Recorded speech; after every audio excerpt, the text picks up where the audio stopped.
ассалому алайкум шунавандаҳои арҷманд.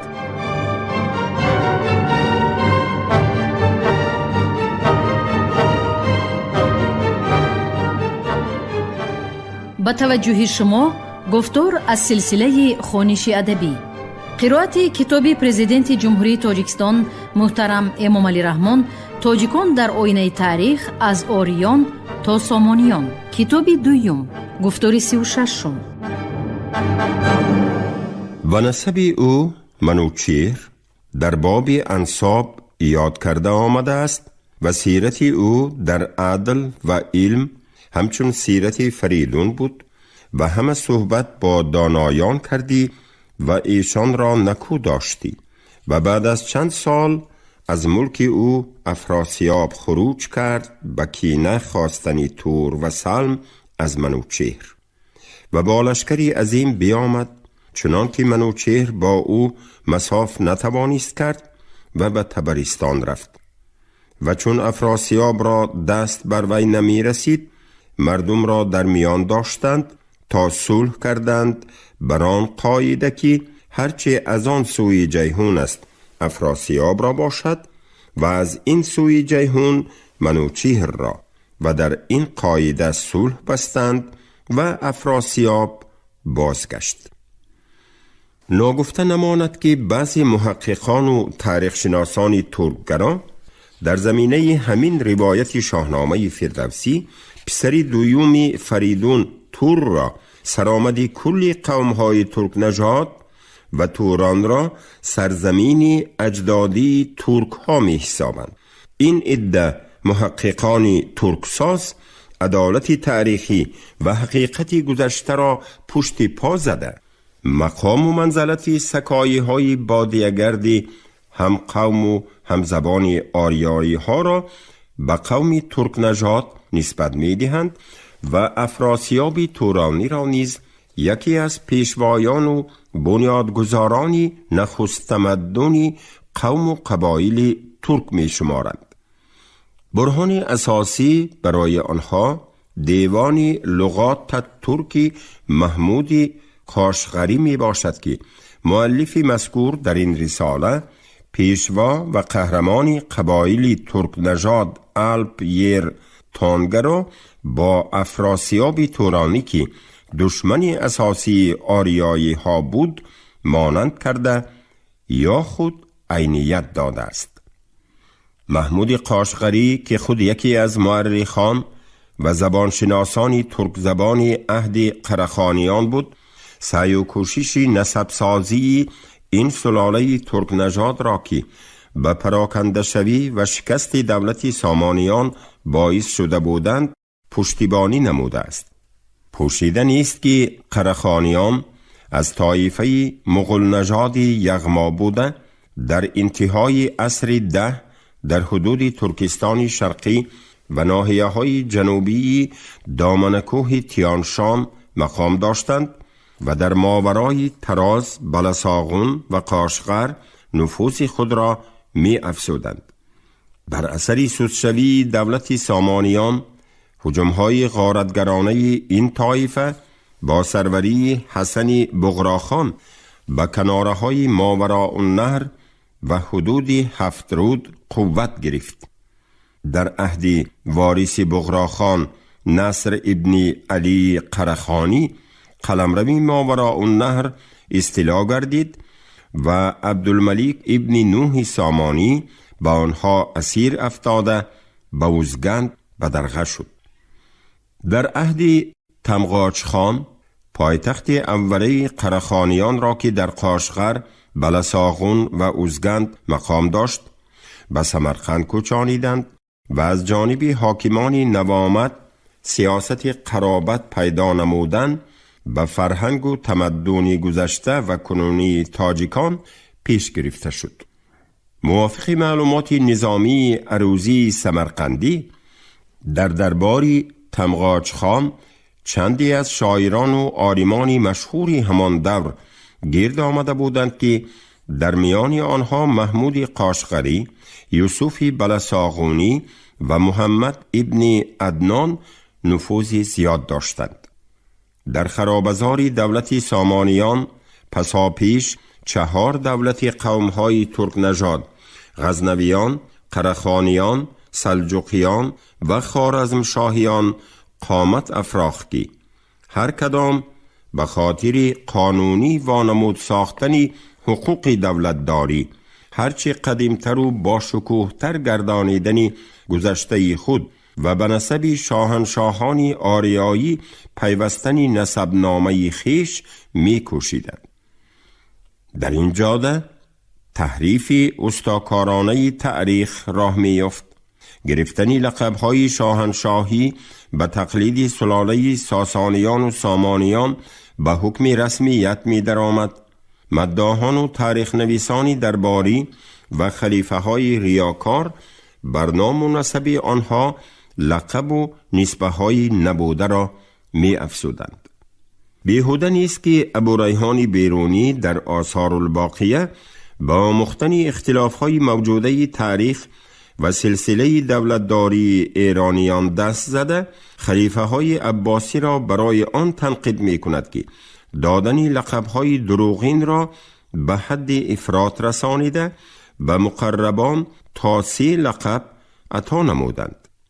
بنی عباس پس از آن که یاران خود را به لقب های دروغین ملقب ساختند و فرق میان دوست و دشمن خود نگذاشتند، دولت و سلطنت آنان ضایع گشت و چون در دادن لقبها افراط کردند، احتیاج یافتند که برای حاضرانی در خدمت و در دربار خود فرقی و دیگرگونی داشته باشند. این بود که به آنها 2 لقب دادند و چون این خبر شهرت یافت، آنان که از حضور غایب بودند مایل شدند که مانند دسته پیشین 2 لقب داشته باشند و با تولای و واسطه اندازی و بذل مال 1 لقب دیگر از خلیفه گرفتند. باز بنی عباس نیازمند شدند که فرق میان این گروه و گروهی که در حضور خلیفه اختصاص دارند بگذارند.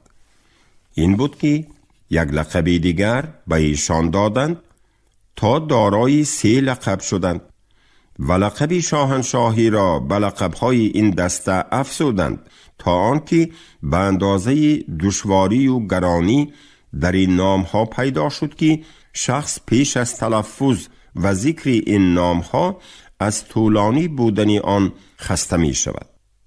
و پس از آن که سلطنت به آل بویه گذشت، به خلفا مانندی جستند و در نامگذاری مبالغه کردند و سراپا در دروغ غرق شدند.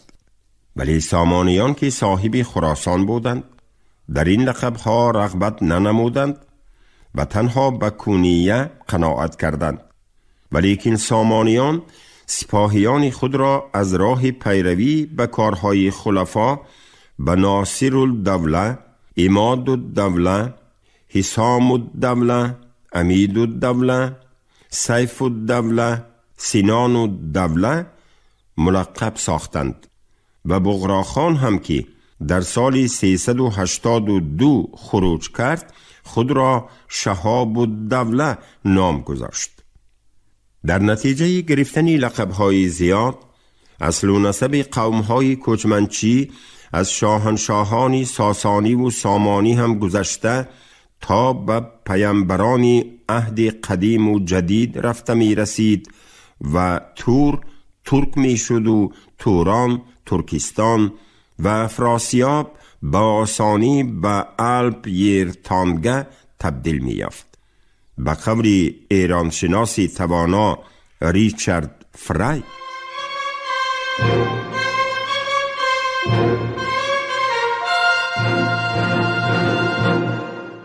Эпический цикл, связанный с борьбой против Афросияба, был столь популярен у тюрок, что в XI веке нашей эры мы видим в Средней Азии династию караханидов, которые именовали себя родом Афросияба и известны под этим именем в мусульманских источниках.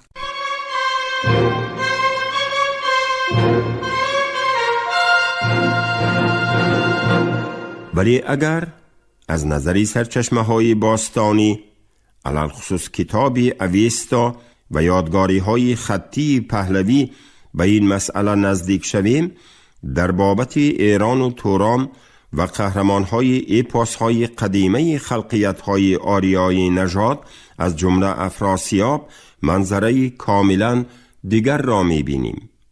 ذکری تورانی ها و افراسیاب تورانی در کتاب اویستا علل خصوص در یشت ها خیلی زیاد به چشم می رسد که از قوم های همزبان و هم نژادی آریایی ها به شمار می روند. افراسیاب در قسمت یشت ها چون قهرمانی خاندانی مشهوری تورانی ها پدیدار می گردد که در مقاومت آریایی ها ایستاده از ایزیدان و خدایان ظفر یافتن را به آریایی ها درخواست می نمود و به پاسداشت خدایان قربانی های زیادی می نمود. برای مثال تازه ترین ترجمه یشت های اویستا را در قلم اویستا شناسی با استعدادی تاجیک با نظری غفار می آریم. افراسیابی تورانی بهنگ اندر زمینی خیش، ادا 100 ورزه اسب بیستود با 100 گاو و بیور میش. سپس این بیکرد زو درخواست، ببخشم تو همان آیفت عیبها شگرفا اردوی، تا بفر رسیده باشم که گذار است این زمان او. از میانه او ورکش زراخ، ورکشی دیهانی آریان، زادگان نازادگان شان، آنی زرد و هوشتی احلو. اردوی سوره اناهیتا یشت کرده 11 بندی 41 42. یا خود در اشی یشت آمده است که خامه درمان بخش رسم نیایش و ستایش را به جا آورده، از بلندترین فرازی کوهی هر اشی خوبروی و روشن چشم را ستایش نموده خواهش می نماید که با مدد او افراسیاب را دستگیر نموده به کوی خسرو شاهی کیانیان سپارد. و زو کرد این چنین درخواست، همان آیفت بده بر من، ای بی اشی ورجاوند، تا بگیرم من افراسیابی تورانی، تا بسته ببرم نزدیک کوی خسرو او را، تا بکشد کوی خسرو در پرادریای چیست او را، زی او بری ژرف و پهناب، پسر بهری کینی سیاورشان، او دلیلی کشته به خیانت. اشی یشت کرده 6 بندی 38.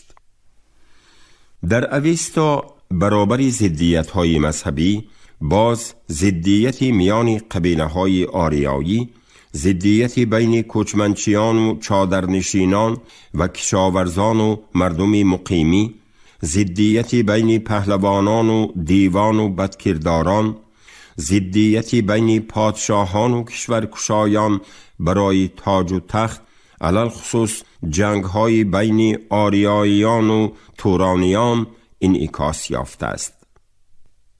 از مطالعه اردوی سوره اناهیتا یشت، اشی یشت، آبانشت، بهرام یشت، گاتها، ویدیودات و غیره برمی آید که ضدیت میان آریان و توران اساساً جنبه مذهبی داشته، در برابر قهرمان‌های اساطیری و نیم اساطیری شخصیت‌های تاریخی از جمله نمایندگان سلاله کیانیان، کیقوباد، کیکاووس، کیخسرو، کیگوشتاس و رقیبان آنها پادشاهان و پهلوانان تورانیان، افراسیاب، ارجاس، گرسیوز، اشکبوس، پیران، ویسه، اندیرمان و دیگران را فرا می گیرند. موافق روایت های اویستا، افراسیاب فرانگراسیان از روی نسب نبیره فریدون تریتاان و وارثی تخت پادشاهی توران بوده. از روی کینی پدر میخواست به فر شاهی و تخت و تاج آریان صاحب شود. او به اردویسور اناهیتا 1000 گاو و بیور میش قربانی آورده درخواست می کند تا بتواند ترد مرد کردن همه کشوران آریان، ولی ایزیدی به و شگرف اردوی این خواهشی او را نپذیرفت. اردویسور اناهیتا یشت کرده 5 بندی 38. افراسیاب برای از کین سیاوش رها یافتن قصری آهنینی بنیاد می نماید که هنگکن نام دارد. این قصر برابری 1000 قد آدم بلندی داشته، با 100 ستون استوار بود و توسط جواهرات جلادهنده روشن می شد. ولی با وجود این افراسیاب را خام دستگیر نموده به کیخسرو سپارید. کیخسرو با کینخواهی سیاوش و اغریرث افراسیاب و برادرش گرسیوز را به قتل رسانید. از روی تفسیر شاهنامه فردوسی، افراسیاب نبیره تور و پسری پشنگ است. وی از سبب کینخواهی و کشته شدن تور بارها به ایران هجوم آورده این کشور را تاراج می نمود و زنان و کودکانش را به اسیری می برد. افراسیاب شاه ایران نوذر را اسیر گرفته به قتل رسانید. کرداری زشتی دیگری که افراسیاب صادر نمود، پسری رستم سهراب را که در توران به کمال رسیده بود به مقابل پدر فرستاده به فاجعه تلخ مرگ سهراب سببگار شد و در این زمینه ضدیت بین ایران و توران باز اوج تازه گرفت. از بس که جنگ بین پادشاه آریانی های باختر گشتاسپ کیانی و پیشوای قبیله خیان پادشاه تورانیان ارجاسپ را در کتاب اول بابی باختر و سوخت گهواره نخست دولت تاجیکان به تفصیل آورده ایم، در این باره حرف را مختصر کرده می افزاییم که در این زینه ضدیت ها اساطیر و نیم اساطیر به واقعیت تاریخی می گرود. ناگفته نماند که لیو نیکلایویچ گومیلیوف مؤلف اثرهای فوندامنتالی آید به اتنوس و اتنوگنیز قومهای ترک نژاد در مسیر تاریخ از جمله خونو، خونی، فکیتای، دریونی، تیورکی و غیره کاملا طرفداری عقیده است که تورانی ها بالکل قوم های آریایی نژاد بوده، از لحاظ تقدیر تاریخی، زبان، برآمد اتنیکی و غیره به قوم های ترک نژاد یگان ارتباطی ندارند. به قول او جدایی و ضدیت میان آریانی ها و تورانی ها اساساً در زمینه پیروی کردن از رویه های مختلف دینی سر زده است.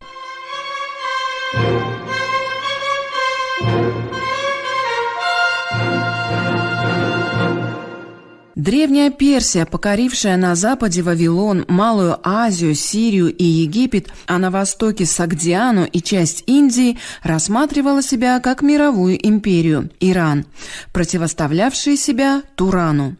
Иран и Туран населяли близко родственные племена арийцев, разделяла их не раса или язык, а религия.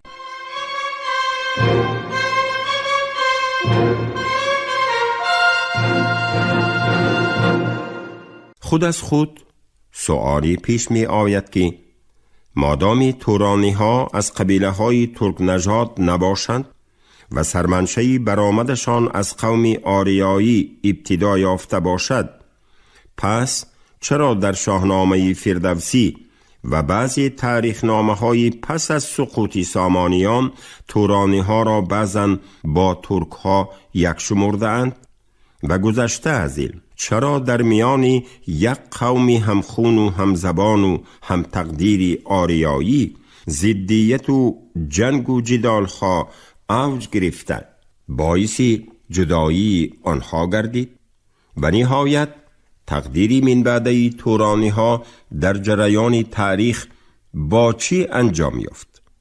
در اویستا قوم‌های کوچمنچی تورانی در شکل توره و سرزمین اقامت این قبیله به طرز توریانا آمده است که در همسایه کشورهای قبیله های آریایی میزیستند و مسکنی بود و باششان آریانا بود.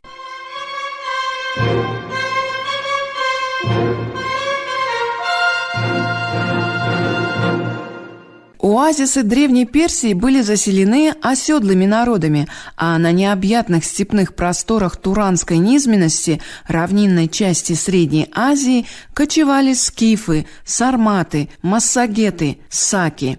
И все же этот мир представлял собой культурно-историческое единство, основанное на общности языков и происхождения населения от одних предков. Единство этого мира подтверждала общая мифология, наличие некой мировоззренческой доминанты, определившей представления, жизнь и деятельность людей, их культуру и искусство.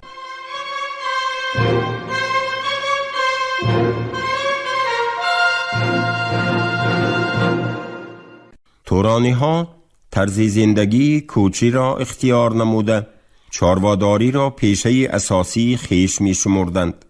در حیات مردم کوچی و بادیه نشین تورانی طرز روزگار قبیلوی نقش مهم داشت و آنها در لحظه های مساعد به دهکده ها و مکان زیست مردم مقیمی آریانی تاخت و تاز نموده اموار آنها را به غارت می بردند.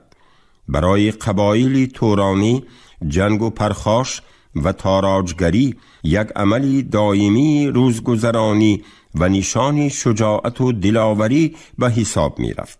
قوم‌های تورانی با تقاضای پیشه چارواداری هنگام گرماهای شدید تابستان از غایت خشکیدن علف و نرسیدن غذای چاروا به زمینهای کشت و مرزهای زراعت و غله آریایی ها هجوم کرده گردش و ورزش جنگی و تاخت و تازهای دائمی را می پسندیدند. قوم و قبیله های نژاد آریایی در هزاره های تا سال شماری میلادی از سرشمارترین مردمان جهان بودند. آنها اصلا در شرق نزدیک و آسیای خرد، جنوب شرقی اروپا، کناره های بحر سیاه، دشت‌های بزرگی بین آلتای و والگا، در 7 رود، ماوراءالنهر، خراسان، شمال و قسماً جنوب هندوستان، پاکستان و غیره سکونت داشتند. در تحقیقات تازه ایرانی شناسی توانا ریچارد فرای، میراث آسیای مرکزی، اختلاف میان کوچنشینان و مردم مقیمی آریایی در عهد دولتداری هخامنشیان و نفوذ سکایی ها در قسمت شرقی سلطنت مخصوص ذکر شده است.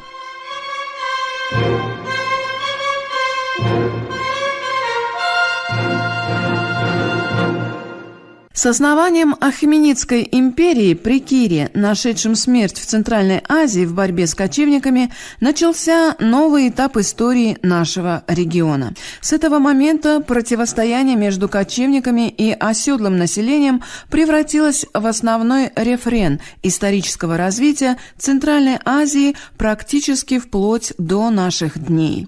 Саки или скифы, как называли их греки и персы, явились первыми кочевниками-степняками, освоившими верховую езду, существовавшими реально и упомянутыми в греческих источниках. Они оставались доминирующим народом в степях на протяжении всего периода правления Ахеменидов и Александра Македонского.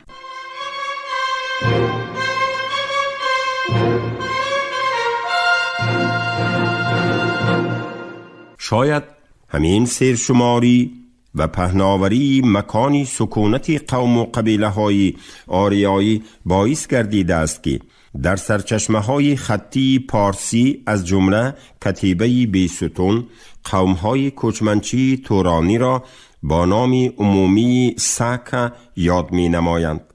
در ستون اولی کتیبه بیستون در قطار 23 کشوری تابعی دارا نام سرزمین سکها ساکا ذکر شده است.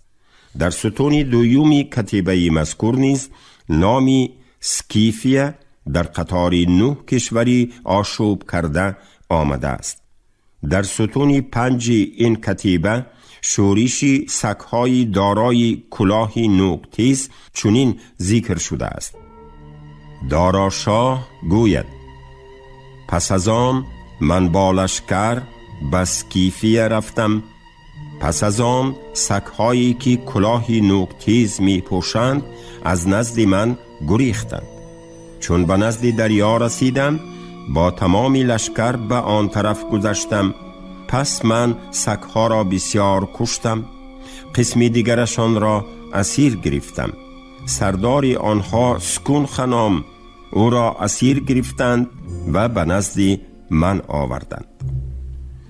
کتیبه بیستون قدیمترین و پر ارزشترین آثار خطی عهد هخامنشیان است که در برابر سرچشمه های هندی و منبع های یونانی آید به سکها معلومات داده است. ناگفته نماند که در این سرچشمه ها علل خصوص در آثار گیردات دایر به 4 طایفه سکای ها: ساکا خام ورکا، سکای های خام ورس یا پرستنده نوشابه مقدس خام، ساکا تیگر خود، سکای های تیز خود، ساکا تیایای پردرای، سکای های آنسوی دریا، ساکا تیای پرسوگدم، سکای های آنسوی سوخت خبر دادند.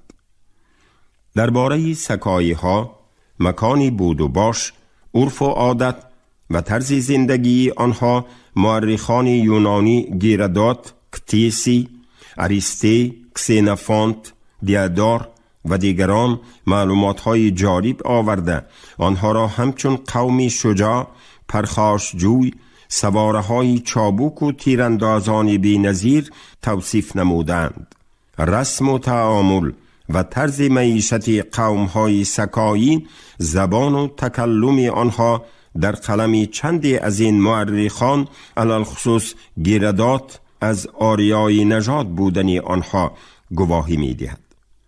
مثلا گیردات از یوریش آخرین کروشی کبیر بر ضد ملیکه مسگیت ها تامیریس قصه بسا عجیبی را آورده است که کشوری این قومی شجاع و جنگاوری سکایی به قول این مورخ در آن طرف دریای ارکس بنا به عقیده بعضی تاریخ شناسان رودی آموست واقع بوده است. آید به جنگ کروش و تامیریس در تصویر گیردات می توان از کتاب یکمی از آریان تا سامانیان معلوماتی مفصل تر پیدا نمود.